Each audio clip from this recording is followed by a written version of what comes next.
why we. Exactly. That's why we're doing a little test here. I can hear you, Garrett. There we go. Okay. All right. Yeah. Yeah, you good now? Yeah. All right. So, hey, this is the EpicScreentime podcast. We're three friends who discuss all the things we put on our screen. Today, we're joined by my friend and coworker, Amanda. I'm not even going to try and say your last name. I looked at it like 4 times. I was like, you know what? I'm bad at names to begin with. So, we're just going to skip that. Today's drink is the siesta, which is it's a riff on the siesta. Tequila, jalapeno, pineapple juice, Campari, and one more item, lime juice drink. So that's what we're doing today. So, Amanda, we start these episodes out with just talking about the things that we've been most interested in. Yeah, by the way, tell me how the drink is. I wasn't able to get. I'll get it later, but it does sound very good. I like it. Sam, Carter, I'm on the road, so I wasn't able to kind of grab everything just yet, Yeah. but excited to be here. Sam, Carter, what do y'all think of the drink? Very sour. Yeah. It is. I I was not like it. expecting that sour. Yeah, But it's pretty good, right though. up my alley. I like it. But yeah, Amanda, we start these out with just kind of talking about the things we're most interested in and kind of like what we've been excited about in the last few minutes, or last few weeks, I should say. And so what have you been consuming? You know, video games, movies, TV shows, what you got going on? Yeah, of course. So, as you know, Garrett, I always kind of talk to you. I'm a resident horror fan, so anything horror movie related, horror media, I'm always all about that. So I've been super excited. I'm actually planning on showing some of my friends the movie The Substance, nominated for Oscars here coming up, so that'll be fun. Video games. I've been playing the new Indiana Jones. I can't remember the subtitle. Great there, but Circle. it's very fun. Yes, it's So good. I beat it like 3 weeks ago. so jealous. I'm in that loop of wanting to collect all the things. 'Cause Yes. Just kind of concerned. I just want to make sure to get the most out of it. But yeah, doing that and the shows, Harley Quinn animated series. There you go. Oh, how is that? I love it. It's one of my favorite kind of pick me up shows. Always good for a laugh. So Nice. yeah, slowly coming out episodically. Okay. Nice. Yeah. Sam, what about you? What you been doing? Well, like I said, I did beat Indiana Jones a few weeks ago. Really enjoyed it. Didn't get to beat it before 2024 ended, but it probably would have been in like my top 10, maybe not top 5, but I really did like it. Especially the ending. Like I won't get into any spoilers at all, but how they tie everything together as far as like what you're trying to find the entire game, I thought it was a very clever plot twist, and I really, really enjoyed it. Oh, is it a new Indiana Jones story? I know like the opening Yes. is the opening of the first movie, so I assumed it was just following the movies. I don't. So it is a new story. I know that. I don't know technically where it lies within like the Indiana world, but I know it is a new story, like new love interest. But yeah, it was awesome. I really enjoyed I it. believe it's in between. Sorry to interrupt you, Sam. No, you're totally between fine. the first movie and the second movie, since you have Okay. what's the German guy's name? Voss. Yes, Yeah, Voss. Voss is still within there, so it kind of fits perfectly. Is he in any of the movies? Yeah. Oh, Yeah. I've never seen any of the movies. Lost Ark. Sam, I know. wait, Crazy. Sam, you haven't. Hang on, we got to pause on this. Podcast over. Never. Wait, okay. So by the way, Sam, Kaylee has never seen them either, or up Okay. until the last few months. We went and watched them all last year for the first time. She loves them. I'm like, Kaylee, Really? this was my childhood. My parents put these on, and it was, hey, just go be a guy, watch them. Indiana's doing his thing. So they're so good, dude. Go watch them. You guys, I mean, he's you so and Liz would like it. charismatic. Okay, yeah. Have you watched the newest one, Carter? No, newest one, no. Skip it. Yeah. Yeah, Skip it. no. Skip it. That one and That one's the so one with bad. Shia LaBeouf, I told Kaylee, I was like, it kind of goes a little sci-fi. All of the older Indiana stayed like true to the archaeology and just older history and like the. So, anyways, yeah, the original 3 worth a watch. They're good. Yeah. I will Definitely. for sure. The OG3 are good. Outside of that, meh. Yeah, So- the game definitely made me want to watch the movies. Okay. I get the appeal. You could always Wait, go really play quick- Lego Indiana Jones too. Oh yeah. Yes. Hmm. Sam, did you play it in the cinematic mode or did you do full screen? I did play. So I have a widescreen. So I just so I just found that it looked better in the cinematic mode, but I did play it in that. Yeah. Okay, no, because I was wondering, since you hadn't seen the movies, whether or not you, because I went cinematic, so I was like, oh yeah, it feels like a movie, Yes. and the cinematic like oh gosh, cutscenes Yes. worked phenomenally. Oh yes. Oh my That's gosh. cool. It really felt like a movie, like a 30-hour movie. It was great. That's really cool. I might have to pick it up. Like I'm not big on indie. Like I like them, but they're very much pick up, put down for me. Like I'm not like, oh yeah, I did scratch that itch to be a archaeologist for like 5 minutes, and then I realized that's not what they do at all. So Yeah, Well, it's I really- very upsetting. I really like the developer.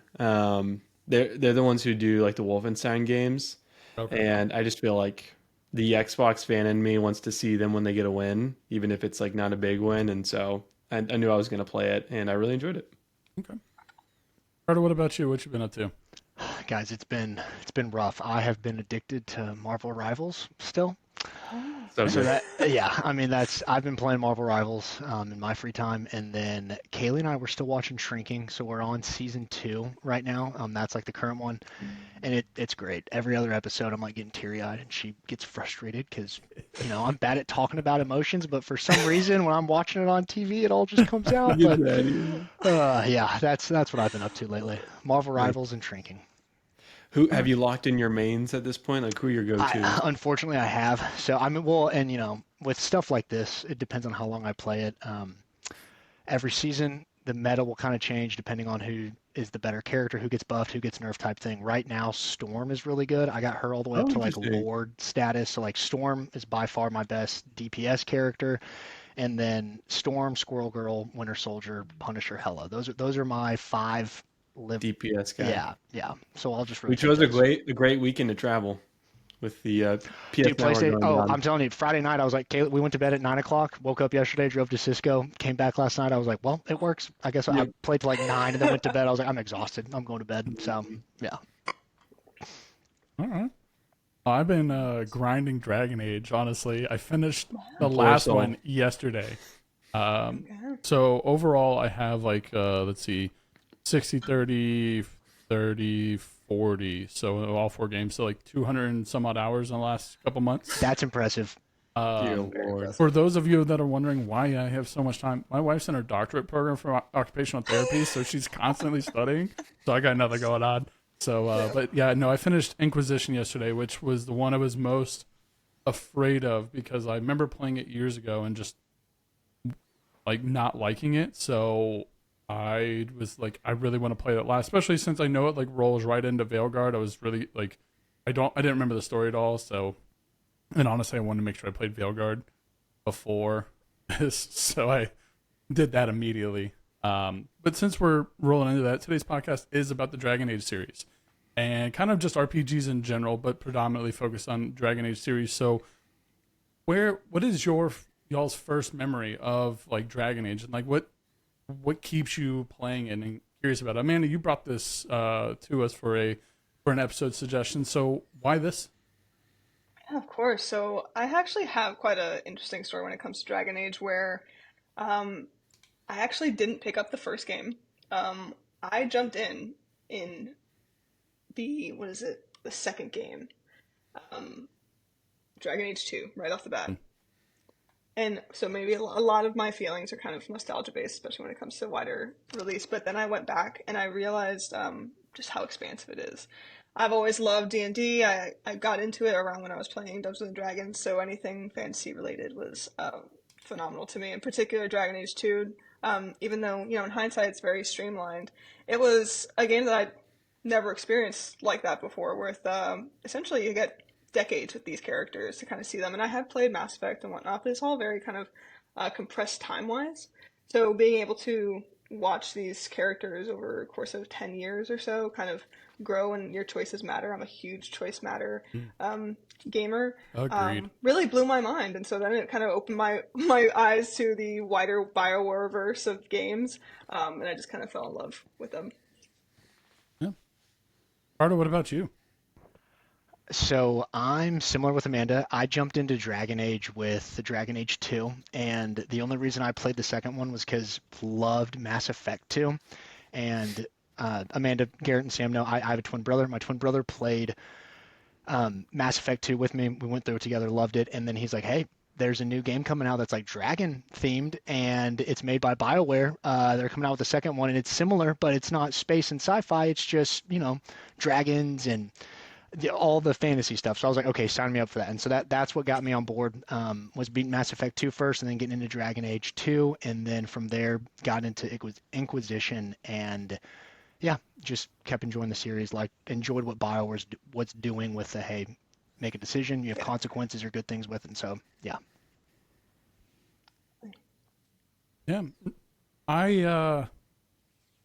It's weird because I'm curious. Like, I know it's not true, but I feel like thinking back, I might have started on Dragon Age 2 as well, and then went back to Origins thinking Origins was like a prequel, but it's named Dragon Age 2. So, like, I don't, and also Dragon Age 2 is the only one without, like, a different title, like Dragon Age Origins, Dragon Age Inquisition, Dragon Age the Veilguard. It's just Dragon Age 2. And my, Sam, before we get to you and your kind of background, my biggest gripe with the whole series is the name. Why Dragon Age? It's not the Age of Dragons. The dragons are so rare. Like people know about them, but they don't. Like, there's probably some codex entry in there that explains There it. is. So Amanda, There fill is. us in. Give us that I got lore. the World of Thetis tomes. So essentially, Dragon Age is kind of like how we do, BC versus AD. AD. There we go. See, I don't know that. I only know DA. Yeah, basically, once the first blight hit, and that's where they started calling things Dragon Age, and so they say that the age of this, anything before that is like the Imperium, I believe. Yeah, I should have brought That's that cool. with me. That was shame on me. So Sam, what about you?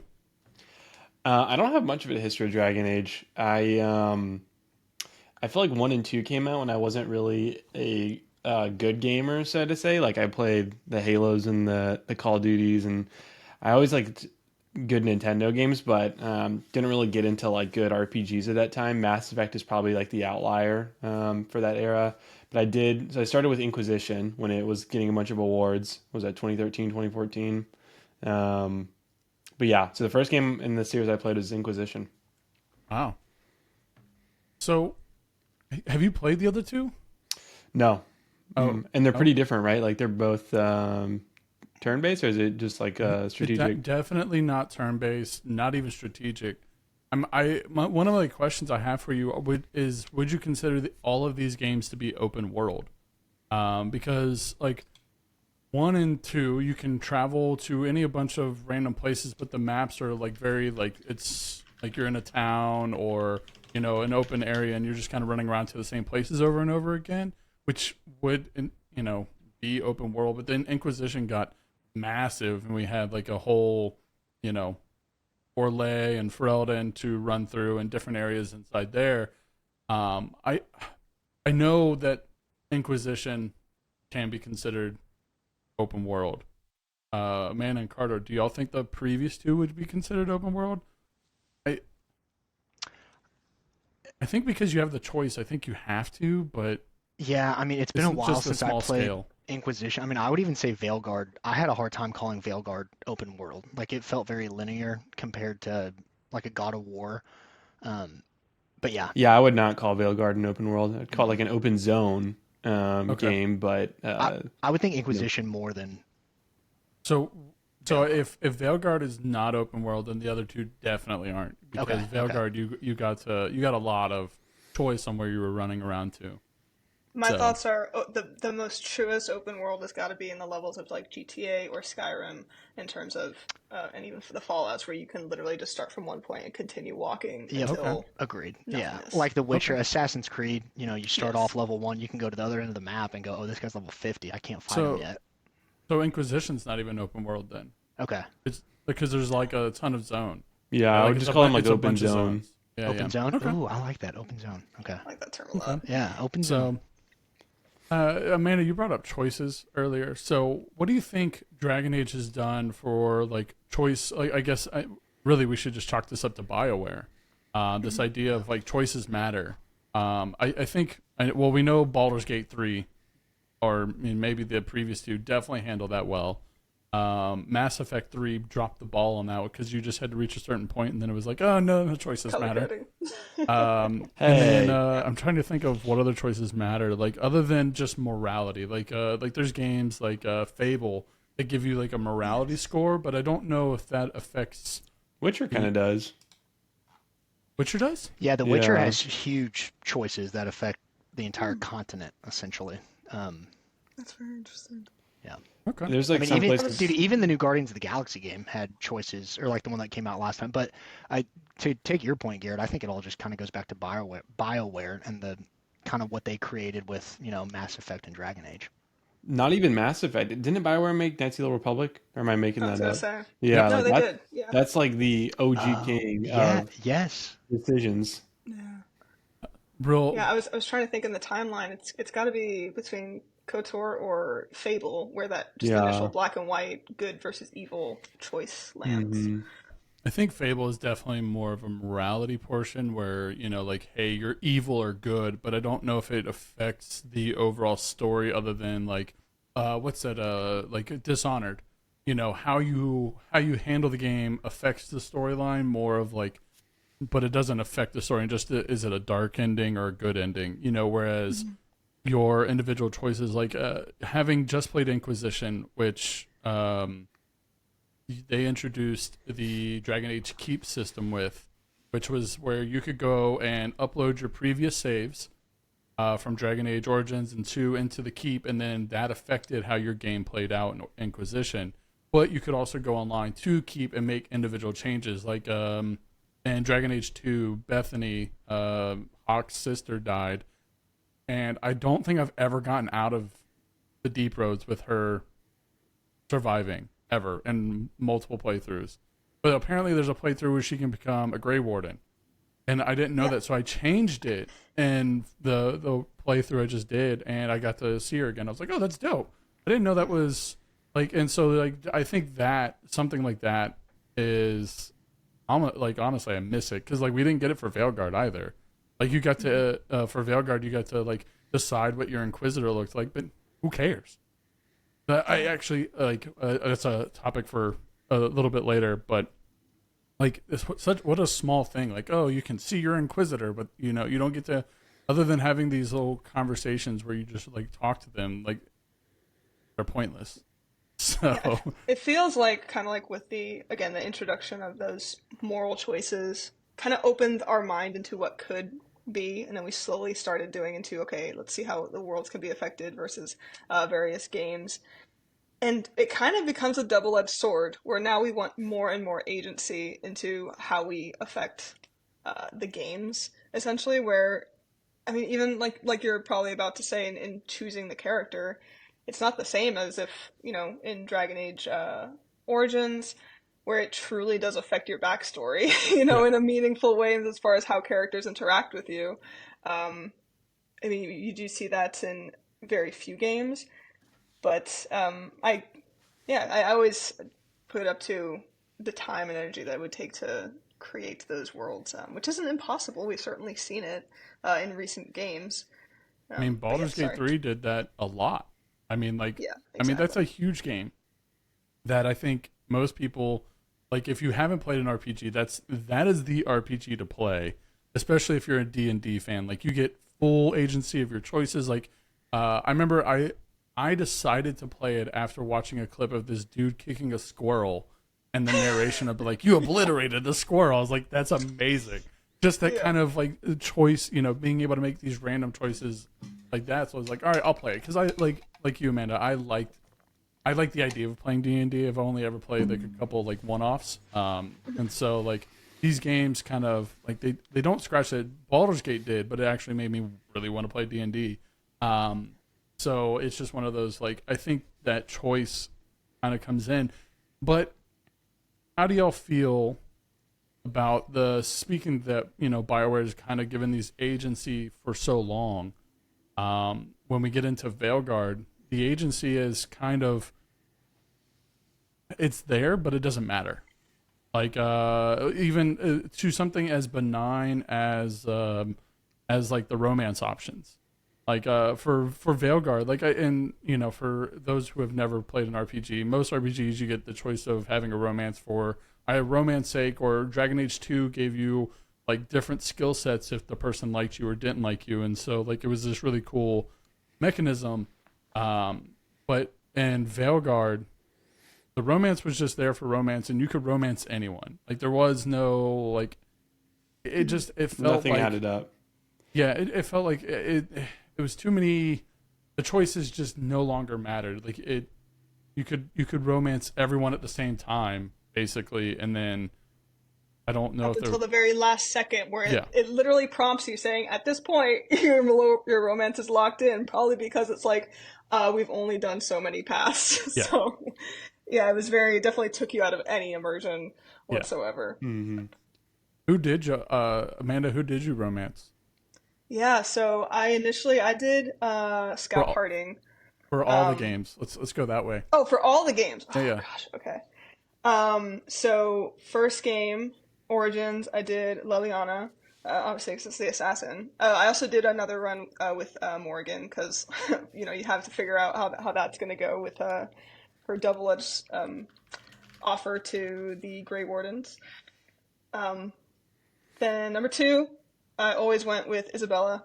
Isabella was the best. I love a pirate lady. What did I do for Inquisition? Inquisition was hard. I did not care for majority of the characters in Inquisition. I'm not gonna lie. Agreed. Like I tried. Like I think the first time I played it back in 2015, I did Cassandra. And then this time I did Josephine, but that's because I felt like it was the easiest route, because you didn't have to your morality. Like it was just in the conversation. Like you didn't have to your choices while on missions didn't affect how she liked you.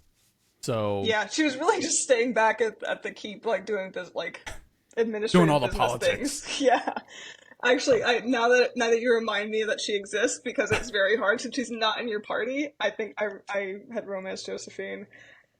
Knowing that Scout Harding was in Veilguard, I tried. You can do like flirty options with her, and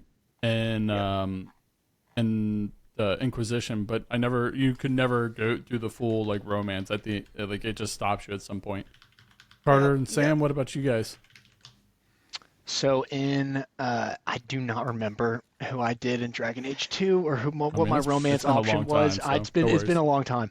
For Inquisition, I was the same boat. I did Josephine. In Veilguard, I chose Belara because I was a Veil jumper and did the whole elf thing, and she was a Veil jumper. So I was like, let's just stick with what seems right here. And so yeah, she also has that fun. Everything was kind of charismatic, joyful mood, and that was nice. I know Sam didn't like her though. No, I thought she was annoying. Listen, the only reason is she has an ability where she basically sucks everything in with this gravitational pull, and then I'm able to do an ability with a rain of arrows. We wiped the entire board, man. Literally, this is a romance of convenience. Exactly. This morning we beat some level 40 master whatever. I'm level 25, and I'm like, but that was also an issue I had with Veilguard, where I was like, dude, I'm level 25 beating stuff that's way out of my league. Other RPGs, I couldn't do that. It was hey, I had to go back, do a couple side quests, level up my character a little bit. This one, as a rogue veil jumper, whatever, I was cooking everybody. It was easy. Combat was fun. But yeah, that was my romance. If it means anything, I don't think any of the companions are that great, Carter. Yeah. So I agree. In Inquisition, in Veilguard? Honestly, the companion. So I went with Neve. I didn't see it through. Really, it's kind of the only one who I felt somewhat compatible. I fight her. So I think okay. So I guess the real question is, Amanda, just for clarification, we do it's spoilers. Don't worry. Okay, cool. We're not spoiler free or anything like that. So having to choose between her and the Italian guy that likes coffee. Oh, Lucanis or whatever. Lucanis. Yeah, whatever his name is. I don't. Who did y'all choose? Did y'all choose Neve? I went with Neve. Oh, I went with Neve, dude. We're saving Neve's town. Are you kidding me? It's the easiest fucking thing. And that's my background, I'm sorry, can we curse? Yeah. Okay. Absolutely. Yeah. My character, his background is also a citizen of that town or whatever. So I had You had to go that save role Nevs. playing. Okay. Interesting. So you And chose even Nev too, Amanda? Yeah, because We even all chose within Nev. the I yeah didn't. within the game, right? It's like, okay, Lucaris, you have a whole team of assassins. Why can't you defend your town? Why And do you some of the need me? Veilguard as well. Like I know that the decision is like very clearly one is going to go bad, but if you're like in real life, okay, half of our squad plus these assassins, like they have a good Yeah. odds. You know, they have Yeah, good over odds of here they're dealing surviving. with dragons and Well, the they were both Antom. they both well, I mean, they had the Antom and a dragon. The other side had dragon and Venatori. Like there's no good option. But like in my and like yeah, Neve is like, oh, I need to protect the people, but she had like they had other mages there, and also like a big someone pointed out something really quickly. Why in the world, like so the banter for companions? Where I'm gonna take a hard tangent real quick. Like when you're running around the areas, and all the other games, like some of the people fight. Like in Dragon Age 2 and Inquisition, there's some like people just roasting each other in the background while you're running around collecting material or whatever. Baldur's Gate 3. And Veilguard, they're all friendly. They're all like, oh, hey, because Lucaris is a mage hunter, Nev's a mage, and they never bicker. And instead, if you don't romance Neve, there's like a whole romance thing between them, and right? I'm like, what is happening? Well, you're forgetting Garrett Davern, who doesn't say a single positive thing the entire time. Is this negative Nancy every moment he gets. I liked his little griffin though. The griffin was cool. The Griffin was. Yes, the Griffin was the best part, but then he's like, Griffin was Listen to me. Listen do to me. have- great I'm day still outside. not over the It fucking sucks. Griffin. You talking about because you let him die? Did you let? Is it a thing where I thought that he had to die? No, it depends on entirely who you choose for that role. I looked up a guide to figure out how I could kill the people I wanted to kill. And keep I was gonna say I haven't beaten the game. I went and read major spoilers about 30 minutes ago, and yeah, shit. you can keep the Griffin alive. yeah, but you have to keep him alive. Yeah. So like they're Not worth it. They're combined. But yeah, no, I love that, Sam. Because dude, I picked the Lara and Davern went on every mission that I played. oh, really? Because we were a good team. Good synergy together. skill All right, wise. yes, I did yes. Valara and the professor. I did Emmerich. I yeah. love Emmerich. Emmerich. I I was Emmerich going is- to say, Emmerich before was we a- move to the tangent, Yeah, all the sorry. companions suck except Emmerich, who he is fun. Yeah, yeah. Emmerich was cool. Yeah, I also just like because I was romancing Alana or whatever her name is, her and Emmerich's conversation was really like wholesome and sweet in the background, like very like mentor mentee, and so like, it was really nice to have that like happiness in my ears when everything's going terribly in the front. Can I tangent our tangent really quick? Yeah, do it. Let's do it. When it comes to that banter, because again, I'm the one who decides to romance Lace Harding. This poor girl can never catch a break. The most boring banter in the world. Oh yeah. She was a wet blanket the entire time, She and I was so is. I Like was what am I AI, doing? right? AI generated dialogue to a T. I agree. Is her character. Yeah, we're gonna get to that. Okay, that's fair. Because Because I have tangents I can say. So yeah, we'll get to So that. going back to the original conversation about romances, how do the romances, like even just construction or diversity, compare to the older games? Like in Origins and 2 and Inquisition, there are always heterosexual and homosexual options. Like there was, but some characters wanted them, some of them didn't. But I feel the construction, like this was my biggest complaint for Veilguard, the construction of just being able to talk to your companions. Having played Origins and then Veilguard, Origins was so much better. You had you could go back to your camp anytime you wanted to, have a conversation and learn things. Like your conversation wasn't limited to a pre-scripted conversation, and then you can only do that after big missions. Like if you went back after a small mission, nothing changed. You had to do it after a story plot mission. And so I think the construction of Veilguard's horrendous. But I think Origins 2 and Inquisition were roughly all the same. I still think Origins is the best for like companion interaction because you got to kind of control the flow, and it wasn't necessarily built off like major story quest lines going through. So No, exactly. And it almost felt like in Veilguard, the difference was, at least previously, Veilguard, the characters were, was it player sexual, as they like to call it, where it's like whoever you wanted is fine with you. Like, that is a whereas in great the other term. one, yeah, I think I can't credit that. I know I've read that in other articles. But, you know, the other ones, Origins to Inquisition, they feel like more well-rounded characters, whether or not they are actual interesting. Like, you can do something and they would disagree with you, right? I love more. Obviously, Morgan is probably going to be its own centralized topic and how she's changed over the years, but she's very hostile at first, and you have to whittle her down to like actually have her agree with everything that you're doing. And so that kind of experience of growing with your party doesn't exist because for some reason they're like, well, you don't really care about that. All you care about in the end is being able to screw them at the very last moment before you save the world. Yeah. That's fair.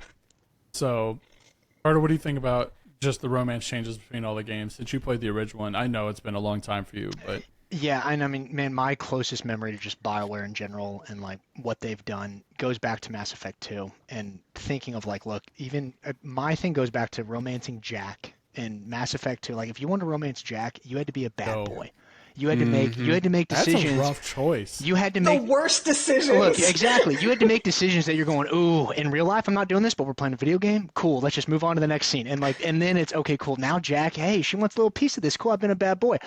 Nothing in Veilguard made me feel that way. It was no matter what I do, my companions are gonna go, cool, yay, congrats, Rook. Let's move on to the next conversation. And that's kind of where, yeah, the romance options, the dialogue, Veilguard just did not hit for me. So yeah, no, not at all. Yeah. Before we move on to just talking about Veilguard, random question: did y'all know that Inquisition has a multiplayer? I was gonna rant about that. I did Like not know that. co-op or just multiplayer in general? No. It's kind of like the Mass Effect 3 multiplayer, Okay. but not as But well done. significally worse. I was gonna say Mass Yes. Effect 3 was like when multiplayer. I enjoyed it, like with I friends, love played the a Mass month. Effect 3 I played a multiplayer. couple of months, but I tried to do it now because it's still active.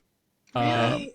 Like weirdly, because it's based off whoever's playing, so people can turn on a lobby and then go back to the game, and it would just run in the background. I played so much of Mass Effect 3 multiplayer. Well, no, not Mass Effect 3. Sorry, Dragonage multiplayer. I went to go try it. It's horrendous. Like, I couldn't even make it through the tutorial, let alone, first off, the combat system, having to push and hold to constantly attack is the most annoying gameplay mechanic of all time. Like, That was a weird era where campaign games were just like, we got to throw in something. Like Last of Us had one, which Last of Us was pretty good, if you ask me. didn't Uncharted have one too? You know, It did. Uncharted did have multiplayer, yeah. yeah. So like, it was just like I don't even remember that from. hang on. The Last of Us had multiplayer. Yeah. Yes, it was very Man, good. I don't. Okay, all right. I don't even remember that. I didn't have a PlayStation at that, or I got one afterwards, and it was like, hey, if you own a PlayStation, you better go play this. And then I played it. So okay, what? Yeah, Last of Us 1 had it. Should And not there's, have like, multiplayer. You have to craft weapons and like grenades and stuff, and it was like 4v4. It was actually pretty decent. Okay. I was thinking about this. I don't know if I remember it the first time because I started playing. I was stationed in Bahrain when I played Inquisition, and my internet was 0.05 megabits per second. So on holiday weekends, because like their internet's all based off like LTE towers, and then they put a router in your home. So you had to put your router next to the window to get the LTE service, and then it would put a Wi-Fi service out. But if everybody was in town for the holiday, internet just tanked. So like I have a photo. I'll pull it up and put it in the show notes of my internet over Ramadan weekend, or the weekend after. So Eid Mubarak, like when Ramadan ends and everybody's having fun. And since Bahrain's a wet country, everybody's at the bar and getting torched. So yeah, like I don't remember Inquisition ever having multiplayer, but I saw it when I was playing it, and I was like, I gotta try this first. And I never even made it through the tutorial. I was like, nope. Like, this is making me mad just for the mechanics. It was so I'm the out. strangest decision to completely go against the mechanics that were in the base game. Yes. I will never understand it. Yeah. So, let's move on to just talking about Veilguard. Veilguard came out recently, and I wanted to kind of talk about the good, the bad, and the ugly. And I found, in doing my research for this, I found an article by this dude named Karek Malathrax, or at least that's the website. What a great name, first off. And he talks about, we're talking about the bad, and he just kind of says that the player choices don't matter, the gameplay is repetitive, and the writing is inconsistent and dialogue is forced. And he has 2 great quotes for this last one. Dragonguard Veilguard's writing is like an ice sculpture that is melted halfway, so you can't exactly grasp what it is. Almost every time someone talks, it feels like you need 2 to 3 more sentences, like they really ran out of the cache. And then the writing in the game is more like a guided tour than a true trip to a new game world. Those were so, like, I was like, those are dead on.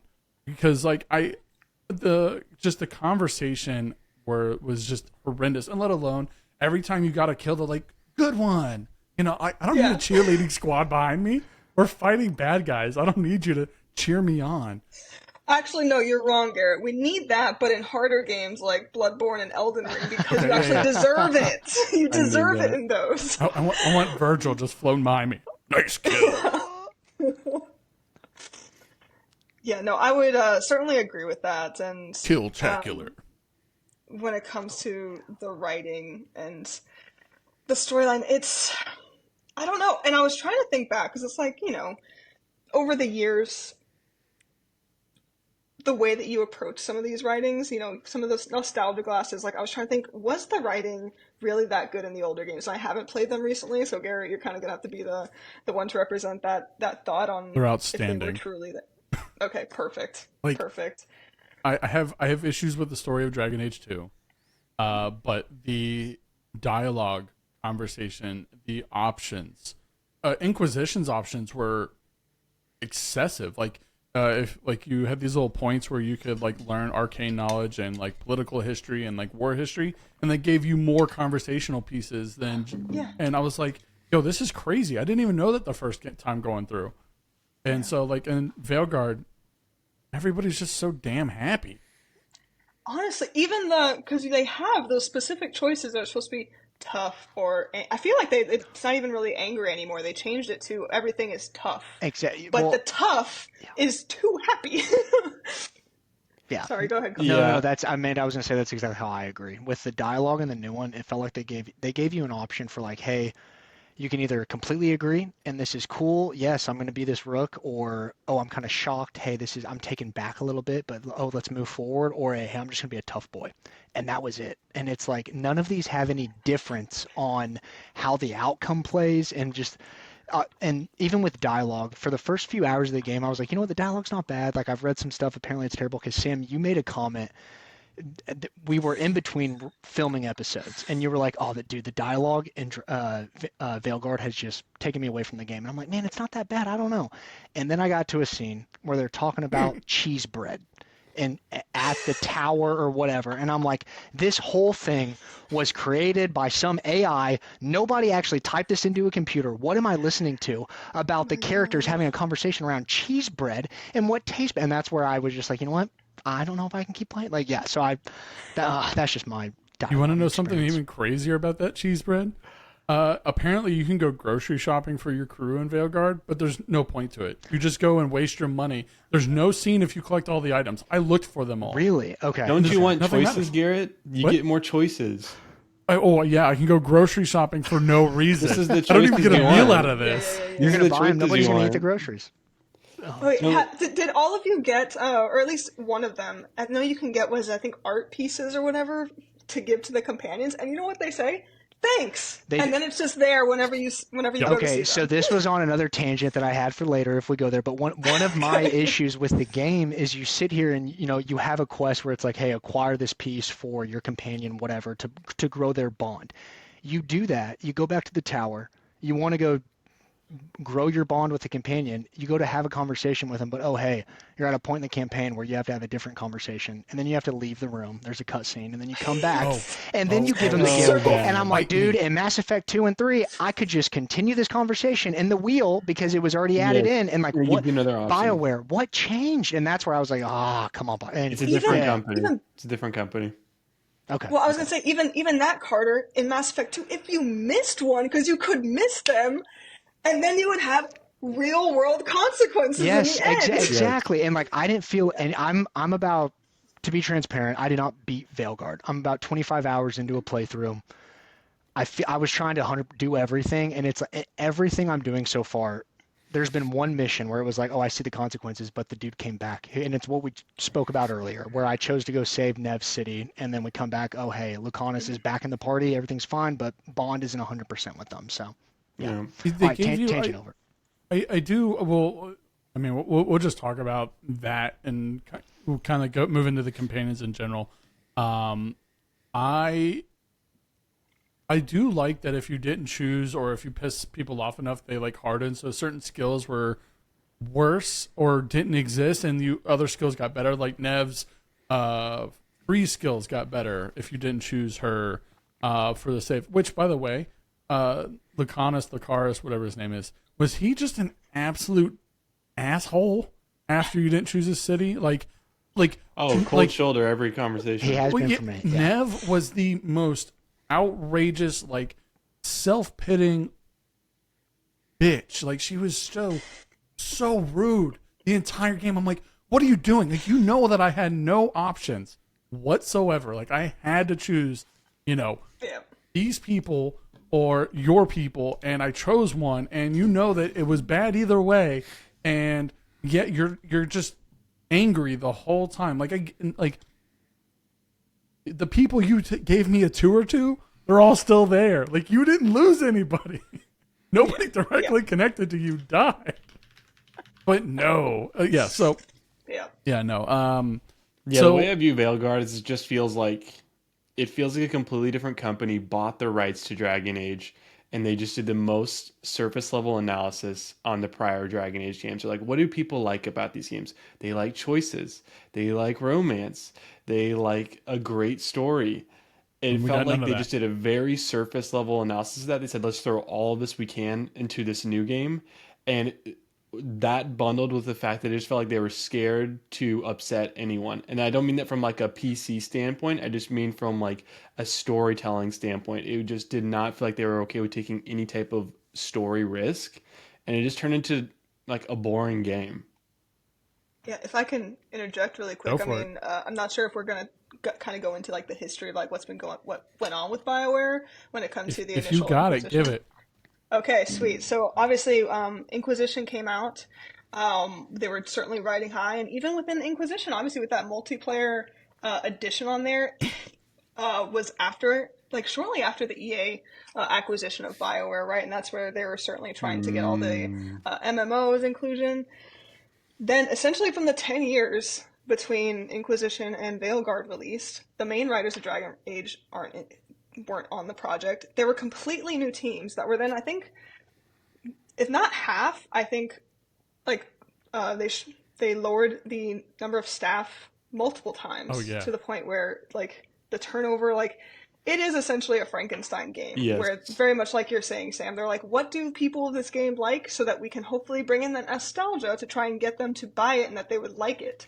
Yeah. Not necessarily making it good, not necessarily trying to make something new. Whenever you look at that time frame, like Baldur's Gate, where it's a completely different game from Baldur's Gate 2, but people love, it's the complete antithesis what happened to Veilguard.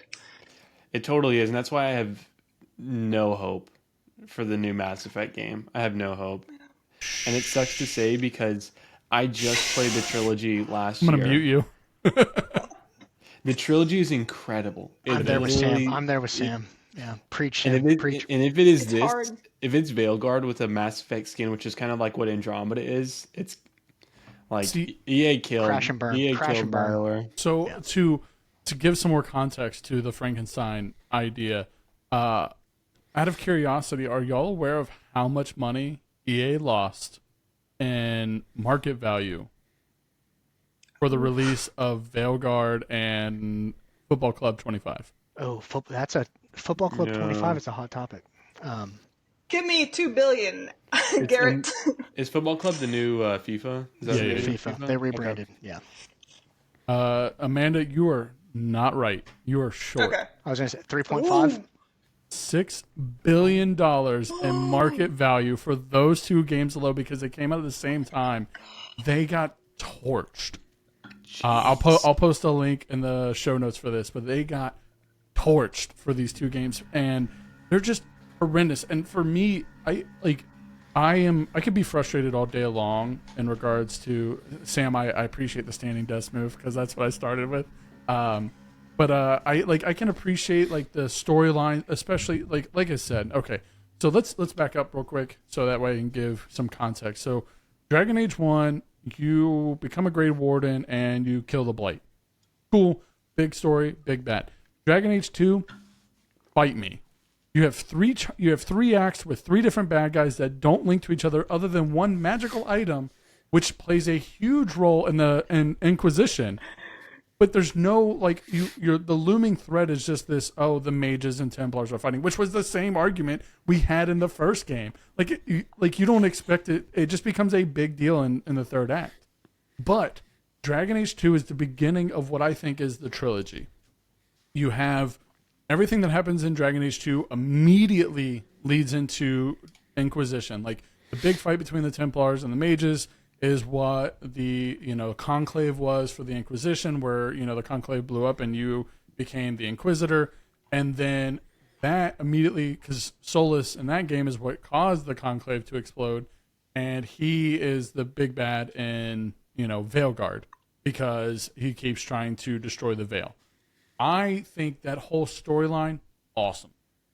However, fight me all day long on the stupid visuals, like what they did to Morgan and everybody. Everybody looks like a little like trophy. They're like half the size they should be. All the character models all look the same. Like the female and male characters are the same. Just with the females, they just brought in the cheekbones a little bit and gave them boobs. They look the same. And I'm like, this is terrible. Let alone like we have established history of what demons look like, what shades look like the Hurlocks, all these bad guys we're fighting, and none of them look the same in this new game. The Hurlocks are like fat guys now in Veilguard, and I was like, who are you? And so I think for me it's just these constant this huge revision of a decade, because Dragon Age Veilguard or Inquisition came out in 2014, so it's been a decade, right? Yeah, it's been a decade. Mm-hmm. And we have 3 games before that, which I think started in 2011. So 11, whenever 2 came out, and then Inquisition.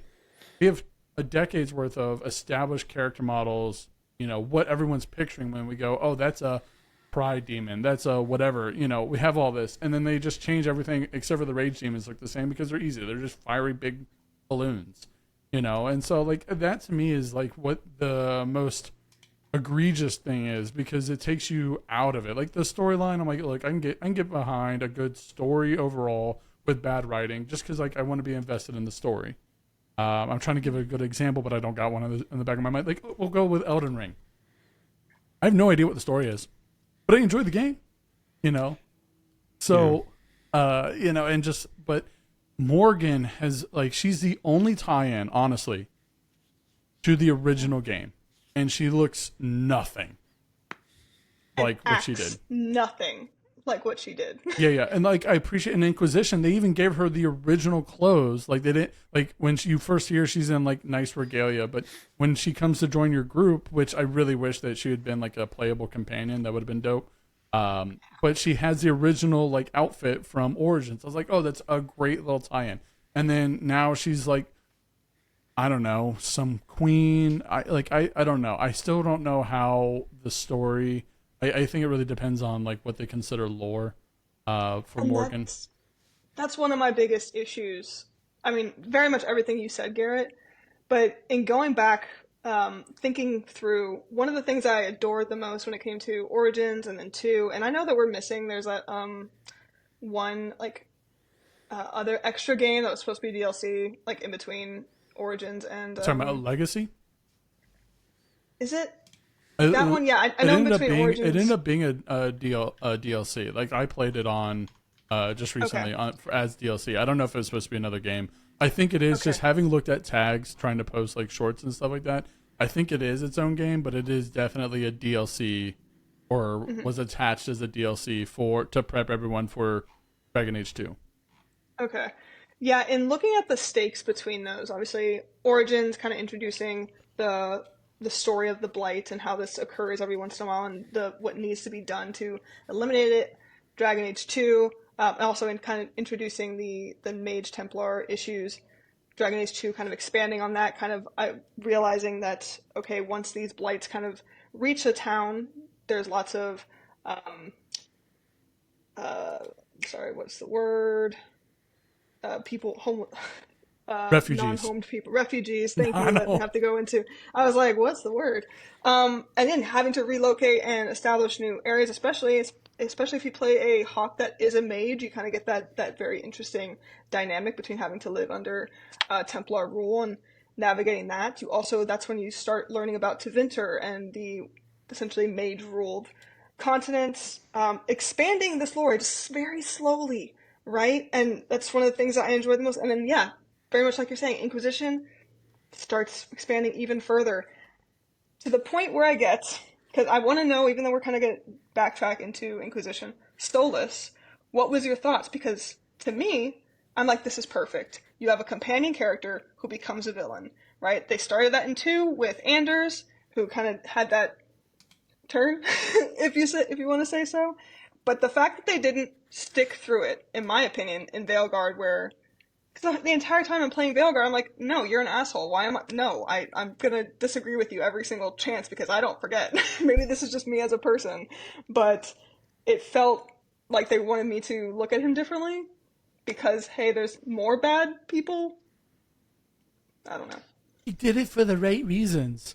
Yeah. Like I'm right there with you, Amanda. Like it's. Yeah. I am so honestly the Anders turn was really annoying to me because like it's so abrupt.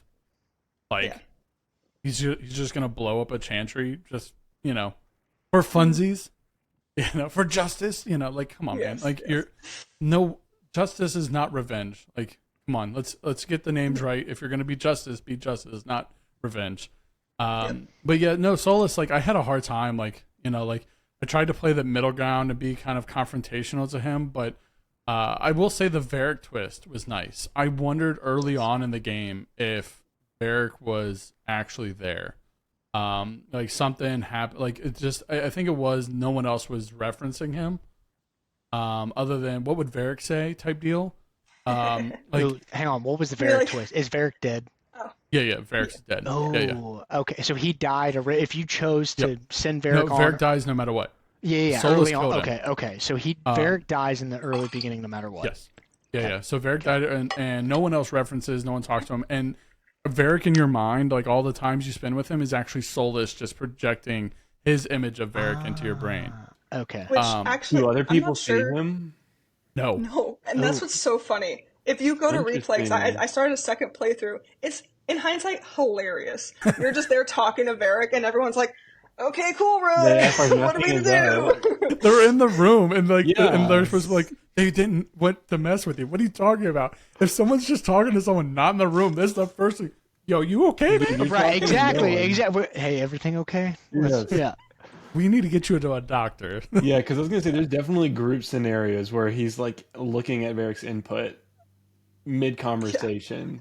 Yeah. It would have come off as weird. So either you're making excessively long pauses, or you're outright verbalizing your conversation with Varric in a group setting, and let alone you reference him so much when half the group doesn't know who he is. Like, oh, that's fair. Yeah. Like it is the weirdest transition. I was like, okay, this is so weird. What do y'all think of Rook as a kind of protagonist? And their place in the world. I feel like they very quickly um, became like this instant leader when their character in the beginning was like, I'm not a leader, I'm just here for the money. Right. And then immediately became a leader for no reason. Like, there's no reason Neve or Scout Harding would allow them to, like, Neve especially. Neve is very much a I'm taking charge, you're doing things my way person. And, like, they just, like, take a back seat to this random person that we have no, like, we don't know their history other than the little, like, synopsis you get when you choose your character. And if you choose the Veilguard, you know, they chose to save people. It doesn't make you a leader. Like, I don't like... I think the Neve piece, why it made a little bit more sense in my playthrough, is because you kind of have like a notoriety with the whatever the group is that Neve and you can choose to be a part of. Yeah, you kind of have like a notoriety. Like, she's like, oh, I've heard about you. At least that's like the dialogue she had with me. Like, oh, I've heard about all these missions you've been on and kind of how great you are. So at least for my playthrough, I think that's why her. Okay. It made a little bit more sense in that aspect. But I agree with you. It just feels like a plot armor leadership. I mean, dude, I chose a Veilguard and was like a veil jumper. Or sorry, I chose to be a veil jumper and was a elf, and everything. All the first 5-hour conversations, or like within the gameplay, was all about, oh, hey, you chose to do something that was better for the cause, but you betrayed the men that you were on a mission with, type thing. And so all the story, everything kind of led back up to that. But yeah, I don't know. I didn't love it. I was wrong about you. Right. The whole thing was just like, okay, this is just fake. And I don't know. I didn't love it. Yeah, it added just extra dialogue options that didn't make a difference. It added extra dialogue options that at the end of the day did not make a difference. And so it didn't feel like it added anything extra to the story, is how I felt. So, yeah. 100%. It was just to get added ticks of, oh, this person like that, which they're not there. How do they know that that you're having that conversation? Right. Why is this all of a sudden a massive approval boost? It became to a point, and apologies, another tangent here, where no matter how much negative that you added on from another thing, again, like with Lucanis, by the end of it, it's like, okay, he was buddy with me because I just asked him about coffee.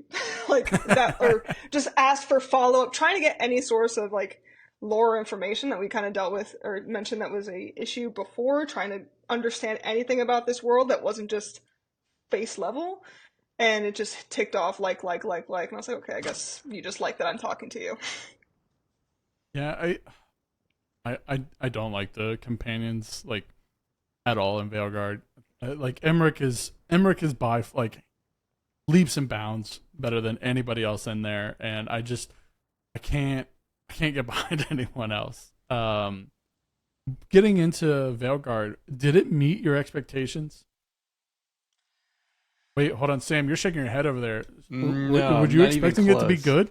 I mean, you guys, just for some context, Garrett was really pushing for us to have our Game of the Year podcast in November, December time, and I was like, no, let's push off till January. Like, you guys are sleeping on Veilguard. Like, this is gonna be the sleeper game of the year for everybody. And then, like, the joy in my face just was like draining this first 5 hours. I'm like, oh gosh, and I want to give it probably the only praise I'll give it today. Those first 3 hours kind of rock. They did. I really liked the intro. Liked the action scene at the beginning. I felt like the game looks incredible off the rip. But yeah, it was not my game of the year. I would say didn't meet my expectations. I definitely went in with no expectations. I tried not to watch any previews or anything. I tried to go in blind because, frankly, I didn't really care for Inquisition. Again, I had the similar thing where it's like, I didn't really care for the characters. And it had been so long. I was like, let me just go in as blind as possible so I don't have any expectations. As I mentioned before, I finished it once and I started a second playthrough. But I haven't touched it because I have no real interest in doing so, because after doing some research and again kind of confirming that none of my choices matter, despite the fact that, and I will kind of say again to Sam's point, it's like that first few hours, especially as you're getting used to the combat is actually really nice. I enjoyed it. I played my favorite combat to play. Yeah. Yes. I got to play a Necromancer Warrior, which was that's a good one. Freaking amazing. It was absolutely, but at the same time, like you mentioned very early on, Carter, once you reach level 25 or at one point, nothing else matters. No difference. Yeah. You've maxed your character out. Yes, and you're at that point, any new items that you get are completely pointless. You have this giant skill tree that is again pointless because you're not going to fill it, and it really doesn't matter as long as you just spam the first 3 skills that you have. Oh, speaking of not being able to fill a skill tree, Dragon Age Inquisition had a level cap of 27. Wow. Like, strange. And they're like, well, we didn't want you to be able to have all the skills. Dude, Why? I'm killing everyone anyway. Like, and you only allow me to like call on 3 anyway. You know, yeah. So I went back and looked in our Discord chat, and this was Sam's comment. A bunch of reviewers got a preview of Veilguard for like 8 hours, and they're all pretty glowing. No, okay, so on that comment, Sam, it probably took me about 15 to 20 hours before I was like, oh, Veilguard ain't for me. Because I did, Amanda, just like you, I love the combat. I remember pinging Sam and Garrett going, guys, the combat's fun. Like, I'm playing as a rogue. I can sit here, sit back, edit my build, whatever, have arrows. I'm not running out. It's a good time. But then eventually the dialogue, the combat gets a little repetitive. The whole, hey, it's the exact same I guess, puzzle that you're having to solve as the previous one. It's just in a different world or like different view. And that's what got old for me quick. But I had very low expectations going into Dragon Age just from seeing everything in the community, from what Sam, you had told us about. And so I got a solid 20 hours in. I do still want to go finish it, but yeah, I mean, I didn't have big expectations going in. Can we talk about the ending really quick? I know Garrett, Sure. I think me and you were the only ones that finished it. I think Sam finished it, right? No, okay. No, Sam, I did not. I'm one of those people that I'm like, look, I've gotten this far. I've got to finish it. No, that's I have like 5. I have 3 main stories left, and then I'm there. So I'm getting there. I used to be that guy, Garrett, and then I'm just like, there's 3 games I want to play in February, and I'm like, why am I pushing myself to beat a game I already know I despise? And so that was kind of the breaking point for me. Fair. Yeah, what were you gonna say, Amanda? No, I was gonna kind of elaborate on it. It definitely reminded me of Mass Effect 2, but not in a good way. Spoiler, Carter, are you okay with slight spoilers? Oh, Amanda, I already looked up Okay, spoilers okay. for this because I knew Okay, we typically go into perfect. spoilers. So I was like, let me just go prepare myself for what happens. And yeah. Okay. Yeah. Yeah, so you have the big battle mission where essentially it was trying to emulate Mass Effect 2, where you're supposed to provide a general or single party member that's best suited for these activities. Which in Mass Effect 2 is great because, first off, not only do you have the time limit, which has forever given me PTSD and made me think that there's a hidden timer in every game with Yes. a urgency to it. Yep. But the fact is, in Mass Effect, it was difficult to determine, okay, who was best suited. Like, it really just depended on how you spec'd those characters. In Veilguard, everyone is such a trope, derogatory, that it's menial. It was the easiest choice. No one died, and I felt like, okay, obviously. Like, I was really disappointed that this was the final mission, personally. I agree. And that choice, calling out Mass Effect 2, it matters so much. It does. If you pick the wrong members, people die. Like, The whole there's a mission's- perfect way you can save people, Yes. but it is very realistic to fail the mission, have like half the people die, or completely save everybody. And then, I'm go go ahead, Garrett. No. I was just gonna say, now that I'm done with Dragon Age, I'm very much looking forward to going back to Mass Effect after a break. Dude, I love that. So, Garrett, the fact that you said that playing Veilguard made me want to go play The Witcher 3 and all the Mass Effect games again because I'm like, okay, decisions matter. None of this matters in Veilguard. Let me go play a game again that I loved and adored, and these things actually matter at the end of the day. But to end my little tangent on Veilguard, with every character, and like I sent Garrett and Sam some like, hey, I'm playing a rogue, here's some guides, whatever's out there. Sam had a comment of like, I'm surprised there's even stuff out there yet for this game. And sure enough, after doing a little bit more digging, every hero or companion that I have has abilities that turn my ability into a combo essentially. Right. Yes, and then you have the explosion radius, whatever. And so at that point, it's like, Veilguard, you are choosing to make every character compatible, every character that I can play with, and choose to have a a good playthrough through. But then at the end of the day, I don't have a meaningful experience with any of them because it was just pick as I could with any of them. And I wanted, so yeah, I wanted a little bit more linear structure of here's how a character plays, here's how their abilities are. And at the end of the day, it was you can play with any character however you want, upgrade the abilities you want, and then you have a combo and you're good to go in combat. So yeah. And what's so crazy is thinking about the companion missions. Like if you were to ask me some of the companion missions for Mass Effect 2, like I can remember them right now. I can remember Jack. You go back to that place where she was Yes, the being prison or tortured whatever. as Yeah, a yeah. kid, She had all where they the had all those kids, yes. and I can't remember a single one for Veilguard, and I literally just played it. It's You get to disappointing. feed pigeons. You don't remember that, Sam? Okay. Let's Unfortunately, I do actually. Man, remember that vision. I gotta be honest. Like I am so like her character upsets me. I honestly couldn't give a shit if she's transgender, but she's a dragon. She could breathe fire. terrible character. Just tell people you're transgender. No one's gonna argue with you. You'll burn them. Like who cares? Yeah. Like Well, and the worst. Oh, sorry. no. I'm trying to pull up my wife's comment because she made a comment about it being like, "Yo, this feels like something," and I lost it.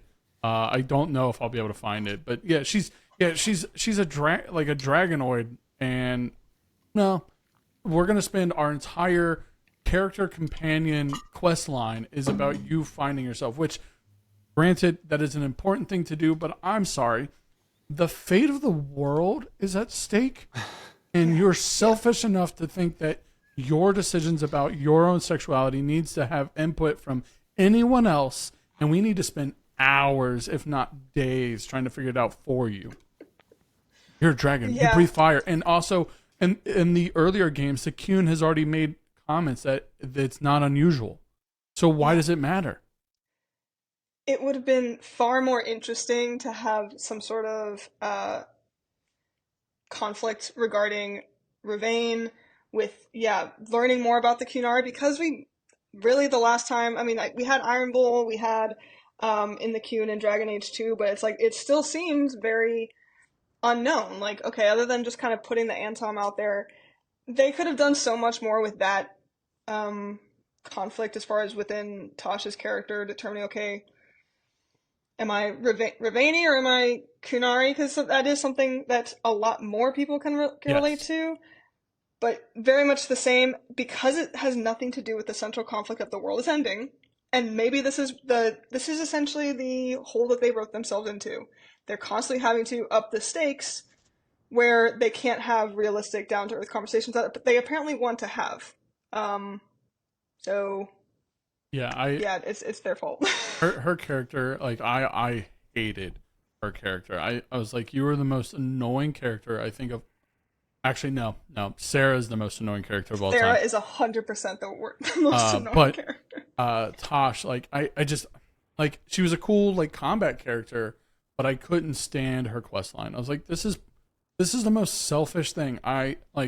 We're worried about demons infesting the world coming to an end, and we're dealing with your family issues. This is a conversation to have after we've saved everything. Like you know, if the focus had been like your mom's been kidnapped by the dude calling himself the Dragon King, and that was a central conflict, was chasing down your mom the whole way, that would have been okay.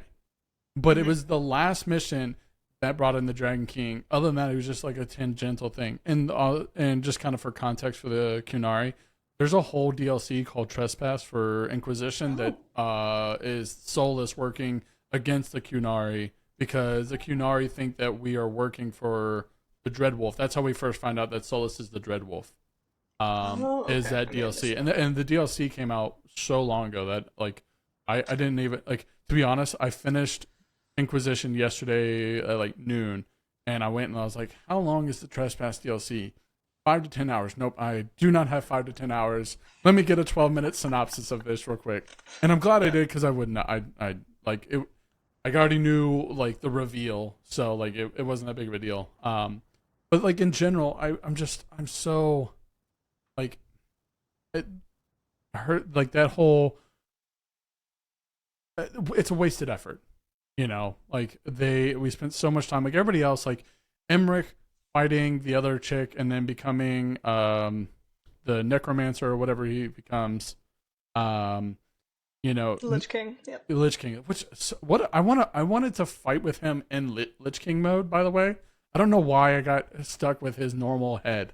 Give me his skull head. Really? With flames coming out. Mine had the skull. That's so strange. No, like, well, when you were running around fighting with him, I thought he did. I have to go back. Yeah, see, he might have, I might have missed it, but like, you know, this whole like, accept me as I am. He's a Lich King, yo. Rock the skull head. Which I mean, that again, I'm still not over that having to sacrifice. Oh, what's his face? Skelly. Skelly? Oh yeah. Skelly was outstanding. I lost my train of thought. Go ahead. No, it's all good. We're gonna move on to honestly, we've kind of already touched on this, so let's talk about some good thing. Let me phrase this. Do we have anything good? Do y'all have anything good for Veilguard? First 3 hours.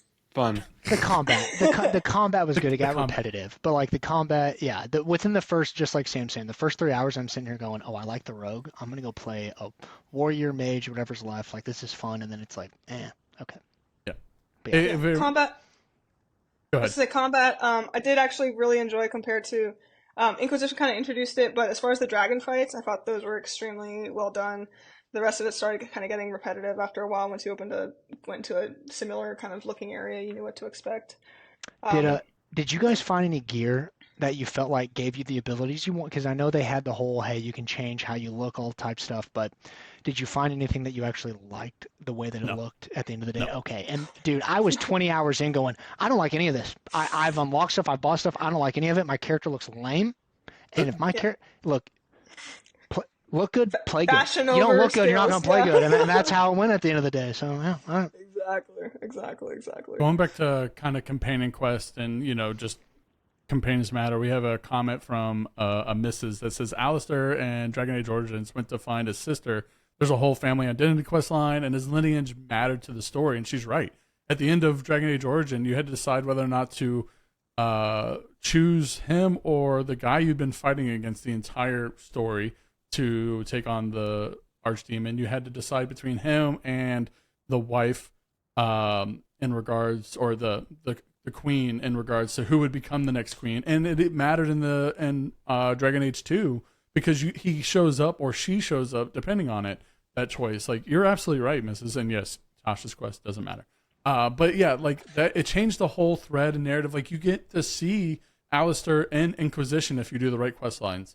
And so like it is like that profoundness matters, whereas Veilguard's companion quest lines were not garbage. So yeah, I the only thing good I like, having just replayed all of them, the only thing good I have for Veilguard is the combat system.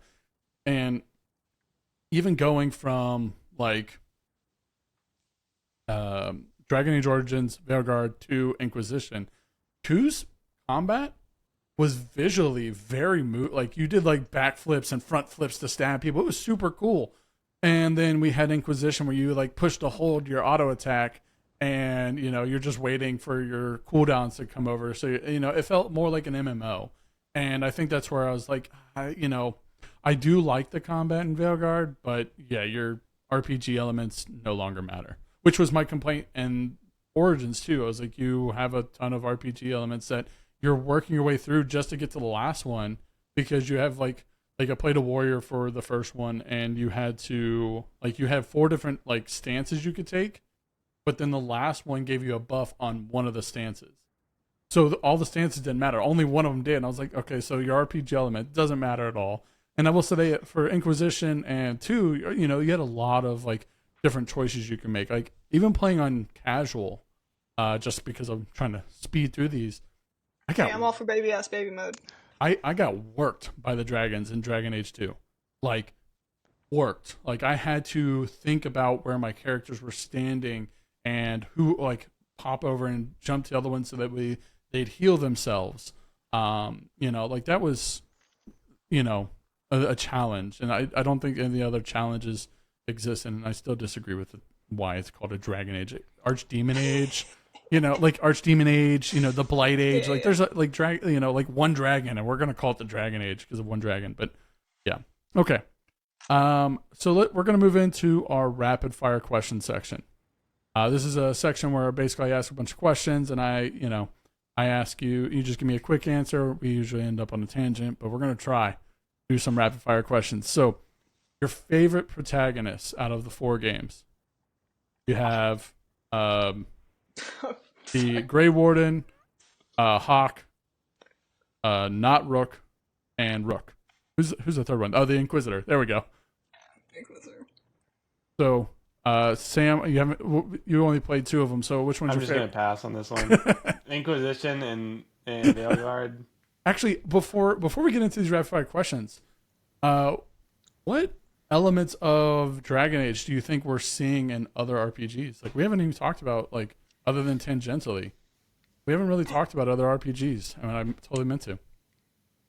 That's what, to me, that is where BioWare has completely failed. Whereas initially they were the ones that paved the way for a lot of what we previously saw when it came to Witcher and kind of going forward how those games were framed. The fact that they refuse to adapt without the only real difference I see that I would say the combat within Veilguard is reminiscent of something like Witcher now. Like Witcher kind of took some of those basic things and moved forward, but I mean, I don't think that they're doing anything innovative, and that's probably one of the main issues. You mean BioWare or the gaming industry as a whole? No, I think BioWare. Okay. Because I would say I think Larian with Baldur's Gate 3, they're like, hey, we're fans of Dragon Age Origins. Let's steal the great stuff from this, and let's make sure to make this game nothing like Veilguard. I know Veilguard came after it, but I'm sure the creators of that are thinking that's the exact game we did not want to make.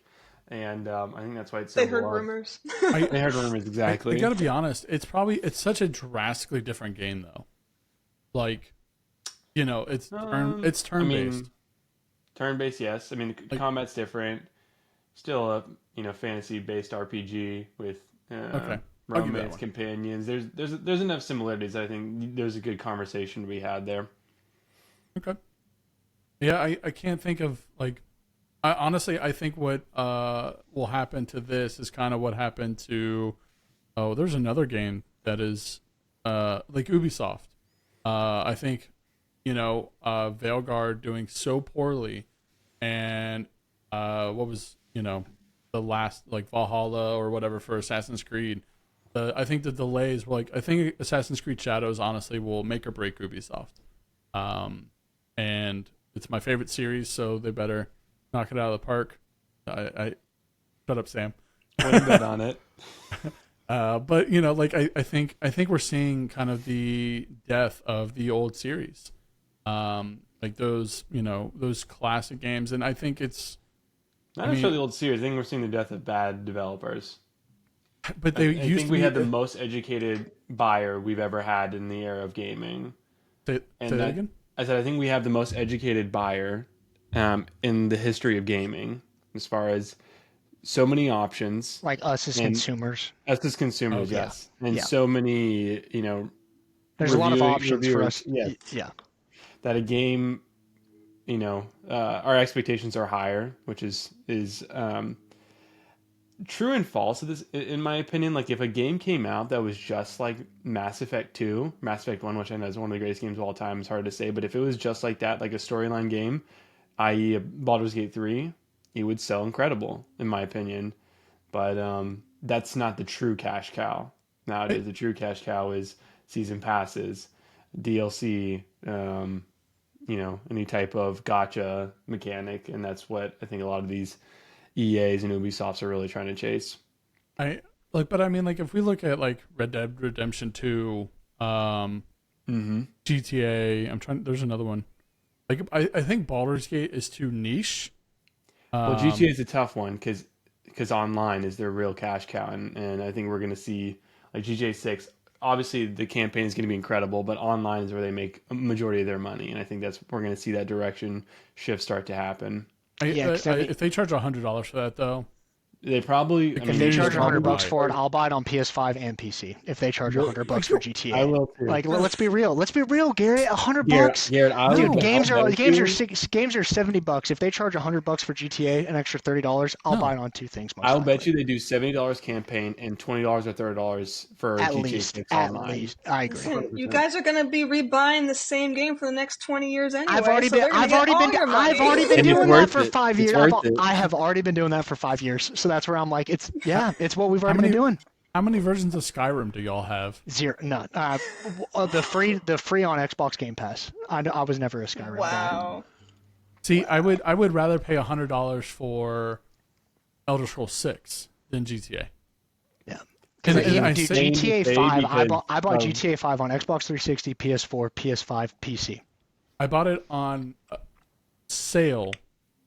Actually, no, that's a lie.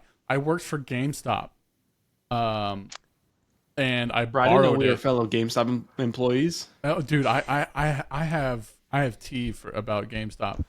They didn't you pay worked me there for too. 2 months, and so Only 2 months?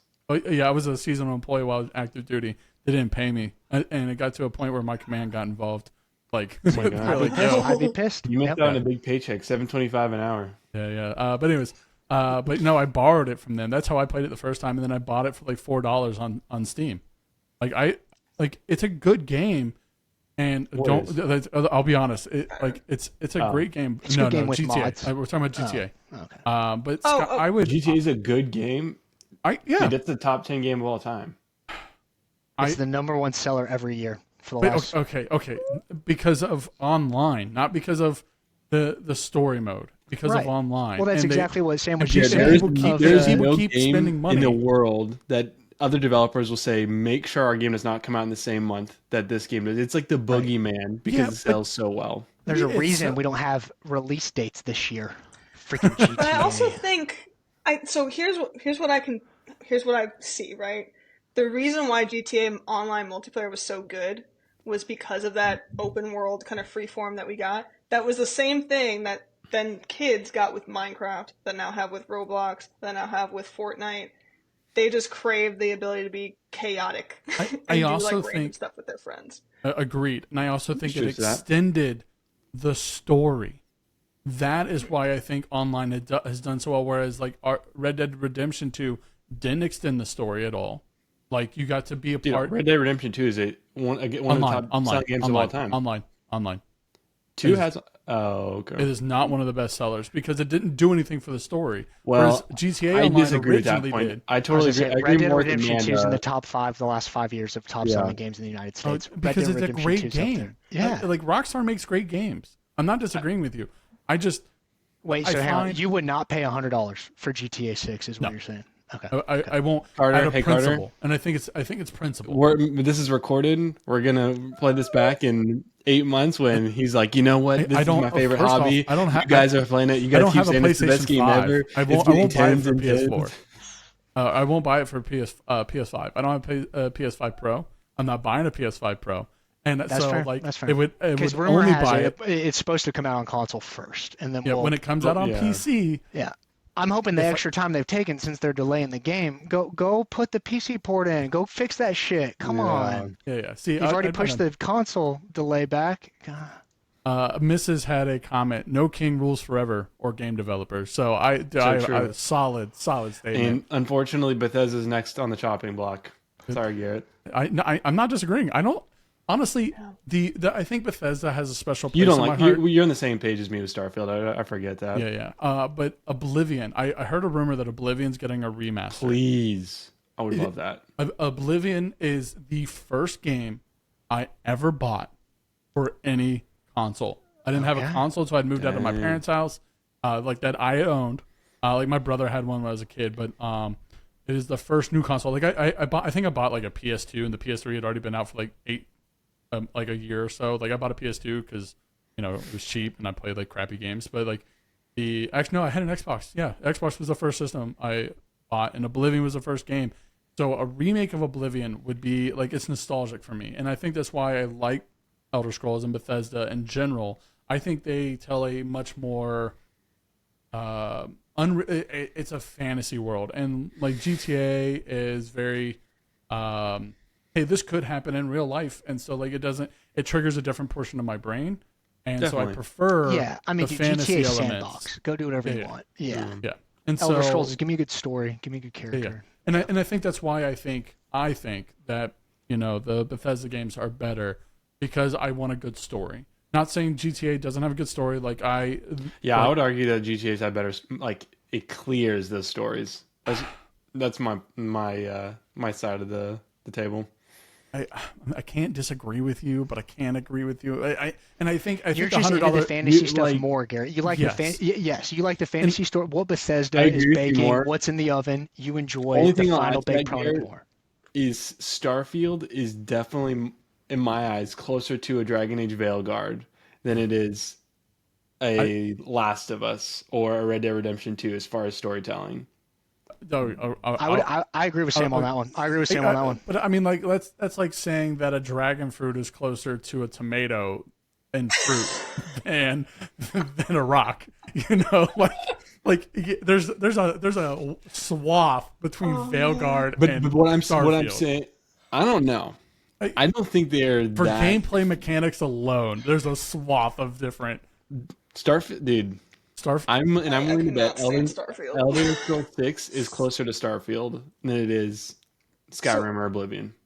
One thing I was trying to think while you guys were arguing about GTA was, has there been a relatively good new RPG in the last 10 years, or are they all sequels? Baldur's Gate. The only thing- Oh, I mean, Baldur's Gate 3. It's a different studio. Like, Yeah. I don't think most people played. But 1 even and that 2. system was based off of Divinity Original Sin 2, which I'm a JRPG guy, so I would say there's like Metaphor ReFantasio came out last year.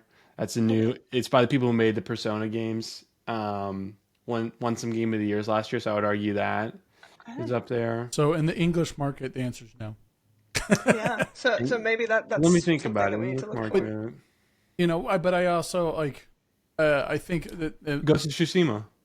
I mean, Oh, there you good go. call. yeah, I would argue that. Okay. I was, Honestly, God Sam, of War. Very few and far between. Yeah. Ghost Last was of my Us, thought, and actually? then Star Wars Outlaws, but it's not really an RPG. I mean, Yeah. I would say it's an RPG. I don't know if I would say it's great, but I haven't played it. Well, no, I was saying The Last of Us. You don't make decisions. Oh. yeah, Last of Us. Yeah, it's not an RPG. So I would say, and Ghost of Tsushima is probably the. I would say Ghost of only- Tsushima. Yeah. Ghost of Tsushima and Cyberpunk with an asterisk where it got better, but it was terrible at first.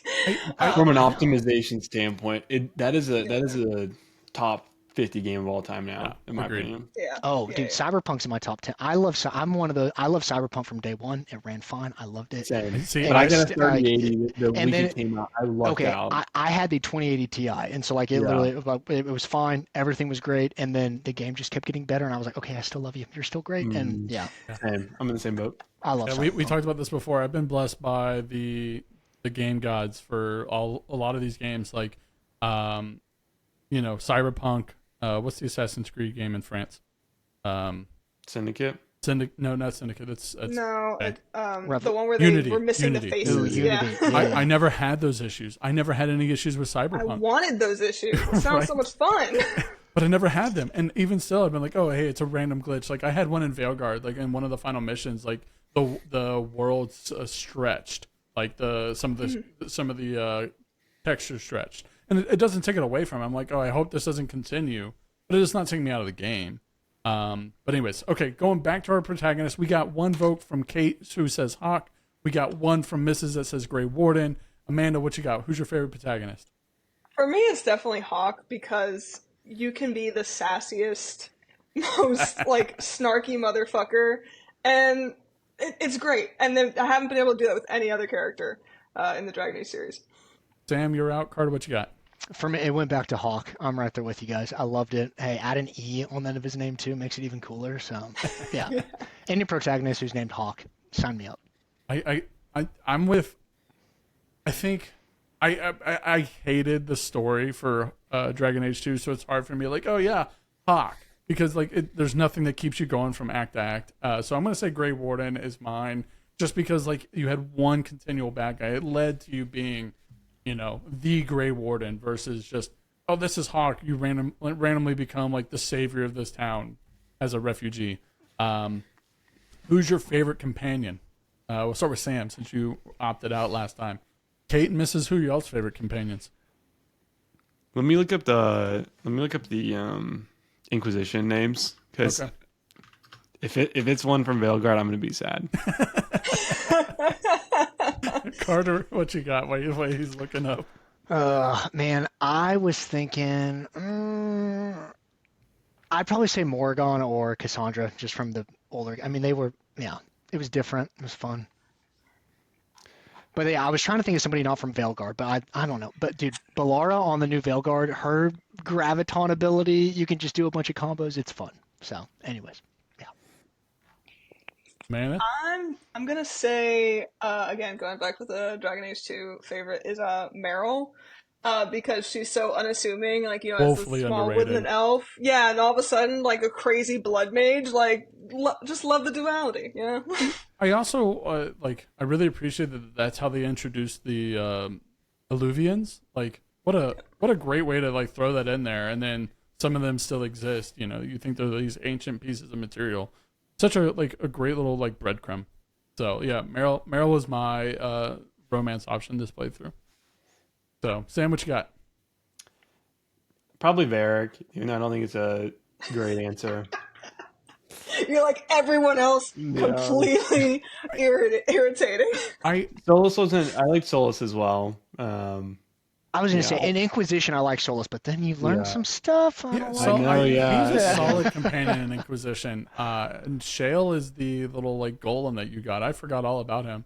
I didn't, because I was running on time. I didn't chase him down this time. But say Solus. But Morgan just she's the sarcastic, like just she knows a lot of information, and people are like assuming a lot of things, and she does do a lot of like elven explanation at the end of Inquisition, and Solus is like, really, you're gonna talk about me?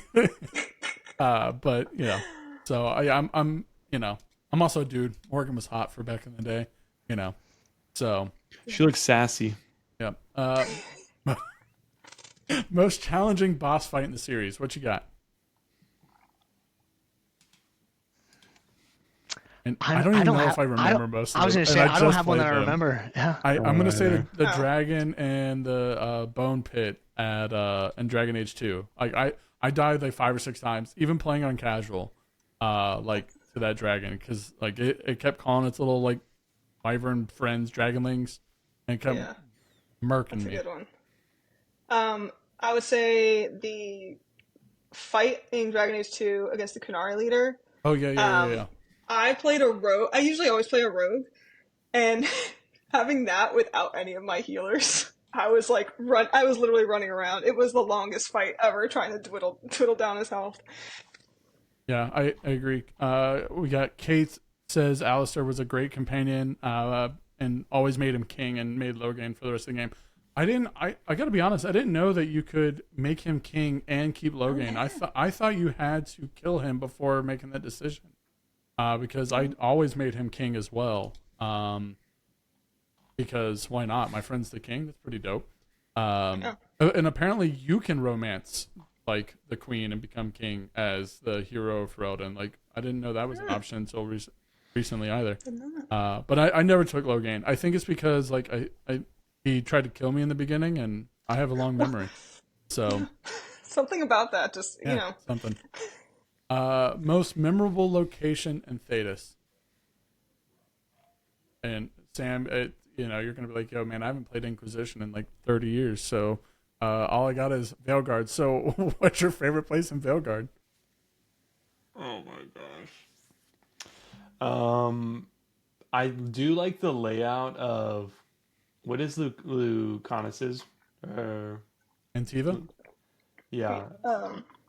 Whatever, like the dark, like warm, like kind of cozy, all the fires. Like I did like that location. My biggest chief complaint about Veilguards is the map. I have no idea what the world looks like. Like, oh my god, like that fade. Yeah, so So confusing. And why do we need these dudes on boats to take us to different spots? So annoying. Why can't we just have an overlaid map? Looks like we did in no Inquisition. sense. Yeah, like that's why. Like, give us a big map. Like the War Room in Inquisition is probably one of my favorite systems. Of like, Is that your answer? His favorite place? Actually, it might be. Skyhold is probably. So we did not like the crossroads aspect of Veilguard. I didn't have a problem with the crossroads. I just didn't. I hated that I had to take the ferry boatman to get to a different place when there's an alluvian right behind me. Why not take the alluvian to another alluvian? My Veilguard literally tells me, Carter, you can take the crossroads, or you can just travel there by fast travel if you want to. Yeah, so then that's what why does the crossroads even exist? Oh, for extra play stuff to go do more things. And that was my issue with the whole crossroads stuff. But yeah, I agree. My least favorite place, crossroads. We also have the Aeroshock fight is the best fight from Mrs. and Kate. Nice.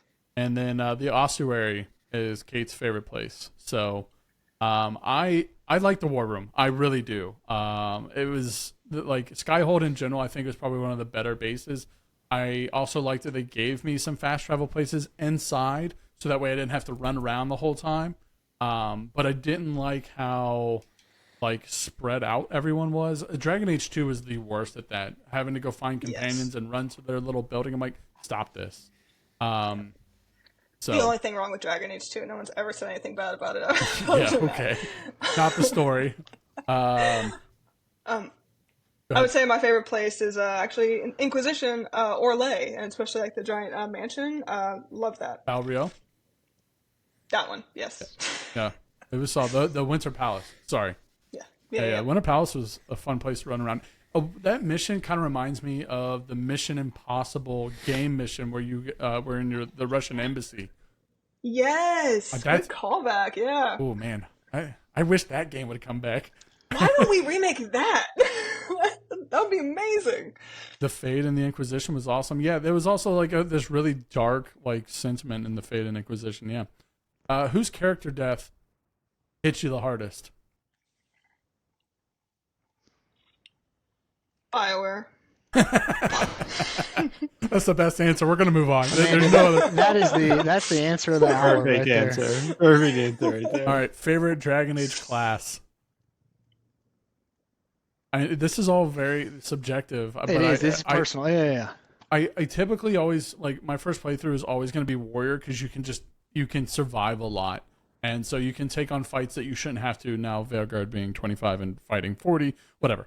But like but I'm a warrior guy too. And or whatchamacallit, for Inquisition, I was a bow rogue, and I got murked because you just have no armor.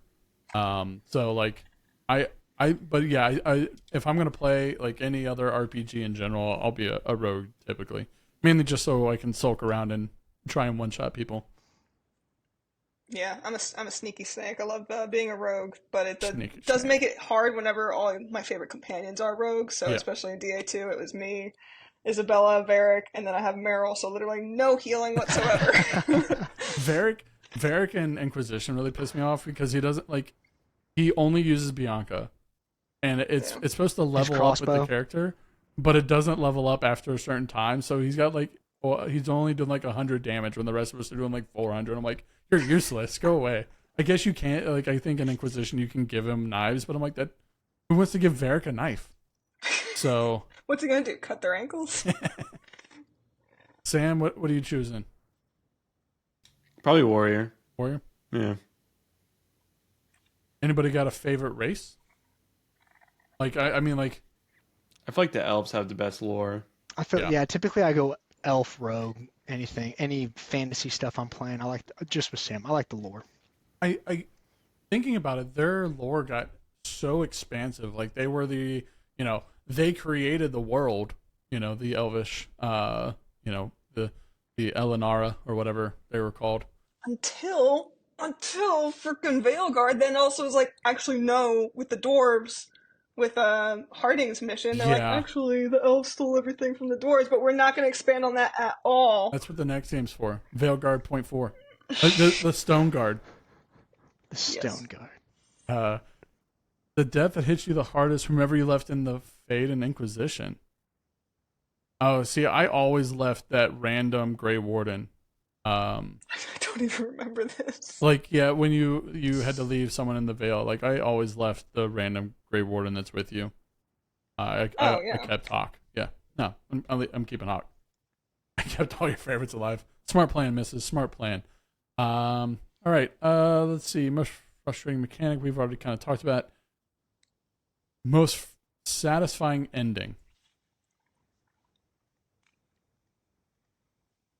Origins. I mean, I think it could be satisfying. It could be more heartbreaking depending on your choice. But again, that's like part of the fun, right? Like if you manage to get one that you really like, where everything kind of resolves and your warden lives, or you feel satisfied with the fact that they sacrifice themselves. Like it was a great, just enclosed story. I agree. Origins by itself, I mean, it is honestly a standalone story because it doesn't have any part to do with the exception of maybe Morgan. There's no Origins doesn't have any repercussions in the later series. So yeah, I agree. Anybody else disagree? Go Kate with romancing Solus and Veilguard. Oh, that's all right. All right.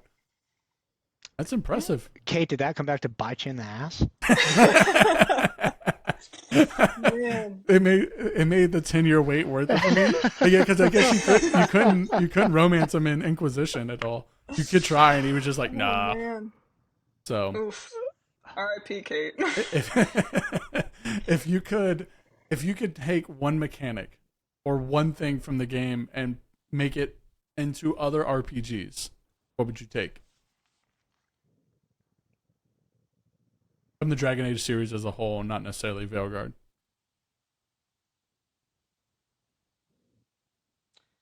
I would say...